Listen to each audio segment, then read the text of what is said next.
Hi guys! Magandang gabi! Welcome back po dito sa Gandara SRU channel for Showbiz Update. Andito na naman nga po akong muli nagbabalik. Ang nagmamaganda ninyo kachismosang Kim Pao, wala na pong iba. Ang lukaret na si Gandara SRU upang maghatid sa inyo ng latest update and fresh happenings patungkol kina Kim Chiu and Paolo Avellino. And para po sa gabing ito, ang tatalakayin naman natin at pag-uusapan ay may kinalaman nga dito sa isang larawan ni Chinita Princess na pumukaw po sa atensyon ng ilang mga fans, and meron nga pong napatanong ng what is the meaning of this? Ayan, kung ay naman yan, nakatumutok lang po kayo hanggang dulo. Mamaya pag-uusapan po natin yan, pero bago po ang lahat, ng mga di pa nakaka-subscribe sa ating channel, maaari lamang na pindutin po ninyo ang ating subscribe button at notification bell na nariyan sa baba upang kayo maging updated at ma-notify tuwing may bago tayong chika at balita hinggil sa Kim Pao. Basta mga balita na may kinalaman kina Kim Chiu and Paolo Avellino, sagot na nga po natin yan. And unahin nating pag-usapan ngayong gabi, eto pong suot ni Chinita Princess, grabe, ang glowing niya, di ba? Ang ganda niya sa kanyang white dress. And syempre yung ayos ng buhok niya, yung kanyang accessories. Ayan, super pretty ni Chinita Princess. Grabe. Iba talaga ang ganda ni Kimi. Hindi nakakasawang tingnan. And iba yung glow kasi niya no? Sobrang dami talaga ang nagagandahan po sa kanya at talagang nai-starstruck kay Chinita Princess. As in, yung tipong kahit na anong anggulo ni Kim, di ba? Talagang paboritong-paborito ng camera yung kanyang mukha. Never decline talaga yung kanyang pretty face. Grabe naman nga yung face card na yan ni Chinita Princess. Sobrang ganda. And yung kanyang accessories, yung kanyang kwintas, parang anong dami niyang suot daw. Ano kayang kahulugan nito? Knowing si Kim, Chinese yan. So, marami yung mga kasabihan, ganyan. So, for sure, may mga meaning daw po yan. Ang dami niya kasing suot ngayon. So, ano kayang meaning itong mga suot yan? Dami niya accessories ngayon, yung porcelas, di ba? Sobrang dami. Anyway, dumako naman tayo ngayon dito po sa larawan na to. Grabe, sabi dito, what is the meaning of this? Ayan, napa-question na po siya.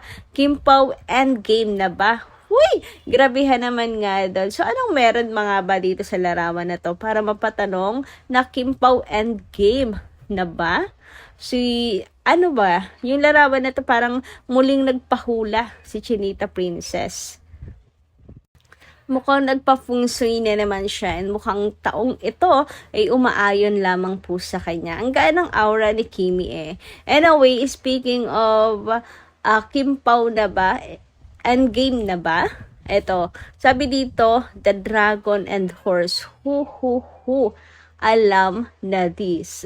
Dragon and horse. So, ibig sabihin, horse po yung hawak ni horse po.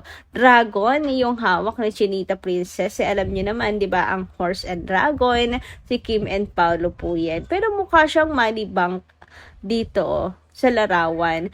Anyway, ano man ang meaning niyan, mukhang maganda. Abangan na lang po natin sa vlog. Manood na lang po kayo ng vlog ni Chinita Princess. Diyan po masasagot yan. Kung ano naman ang plano nila Kim and Paolo. Mukhang may kinalaman daw to sa plano nila Kim and Paolo para masabing alam na this dragon and horse. So nakaraan sabi compatible po ang dragon and horse. Ayan, abang na lang rin po tayo ng vlog ni Chinita Princess.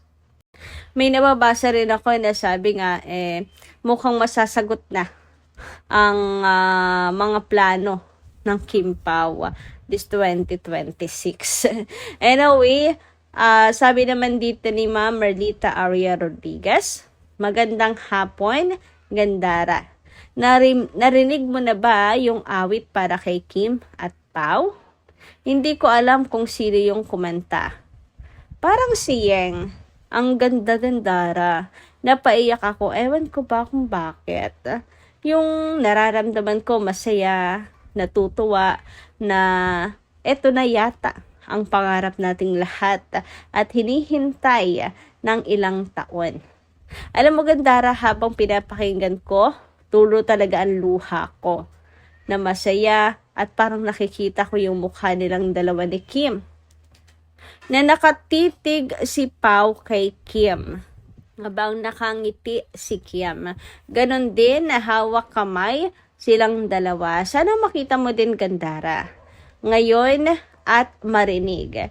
Iiyak ka din for sure. Salamat Gandara. Happy ako para sa kanila. Kim and Paolo.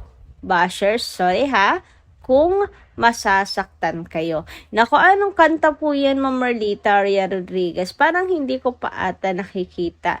But anyway, dun pala sa mga kwento nyo kung paano nyo na-imagine sila Kim and Paolo na si Pao yung hawak kami silang dalawa tapos nakatitig si Pao kay Chinita Princess. Grabe. Na-imagine ko rin siya sa isip ko and bukod sa naiiyak ay kinikilig din ako. Grabe, di ba imaginations natin? So, ganun talaga nagagawa ng kanta. Talagang kinukurot po ang ating mga puso. Nako, sana nga po mapakinggan ko din yung kanta na tinutukoy nyo para kina Kim and Paolo. Mukhang napakaganda pong kanta. At the same time, nakaka-inlove na kanta para po sa kanilang dalawa. Yung tipong in love kung paano ma-inlove si Paolo kay Chinita Princess. Sa meantime, dumako naman tayo dito sa next comment natin ngayong gabi mula po kay Ma'am Norma Dayag. Sabi niya, Ma'am Gandara, good AM. Yes, very much happy ako sa mga nababasa ko tungkol sa Kim Pao. Manifesting that all our prayers are heard by God. And now, they will soon be wed in the church so that it will be fully legalized na. Gandara, after their wedding, ay hindi na naman makikita si Kim. Huwag naman, Pao. Payagan mo siya na mag-host sa Showtime. Give and take naman kayo. Kasi payag si Kimi sa paglalaro mo ng game for 12 hours every day instead of going out to their peers. So, hopefully, payagan niya si Kim na pwede siya sa endorsement if hindi pa siya buntis. Take care of Kimi. Paolo, huwag mo siyang pababayaan. Love and be faithful to her. And huwag gayahin yung iba na ang daming babae sa buhay nila. Love Kimi as you love yourself. Love ko kayong dalawa. Grabe yung mga message nyo kina Kim and Paolo. Pang-wedding vows, pang-wedding message na talaga. Wedding message ng ninang, na may paalala, ganyan, and bagulang message wedding ng isang magulang. Talaga, ganun yung feeling ko. Grabe yung mga comments ninyo. Talagang, mahal na mahal niya si Chinita Princess. Nararamdaman ko naman na sinasasabi niyo ang lahat ng to kasi ayaw niyong masaktan si Kim for the third time, di ba? Tama na yung second time kasi hindi deserve ni Chinita Princess ang masaktan na sobrang loyal nito at napakabuting tao. Anyway, dumako naman tayo sa comment ni Jang D. Bets Avelino. Sabi niya, at saka mapupuno lang yan ng intriga. Ipagsasamahin silang apat. So it's better na wag nilang gawin. For delikadesa na lang sa kanilang apat, okay? Sana isipin yan ng mga may balak. No need na ng Kim Pao ang makipagkulab pa sa ibang celebrity. Waging-wagi na po silang dalawa. Kahit silang dalawa lamang para sa amin. So warning na po namin yan, ha? Kung sino po or kung sino pa yung nagbabalak dyan. Ayan, tingin ko naman po hindi matutuloy. parang isang kabaliwan naman nga kung itutuloy nila or nagbabalak sila. So, pero maganda na rin yung pinababatid ninyo kung ano ang tinig ng mga fans. So at least maaga pa kahit kahit maaga pa alam na nila ang magiging reaksyon ng mga fans, which is a big no for collaborations ng apat. So, yun lang muna guys ang ating update po ngayong gabi. Maraming salamat sa inyong pakikiligan. Kita-kits po muli sa susunod nating mga chika. Maraming pong salamat.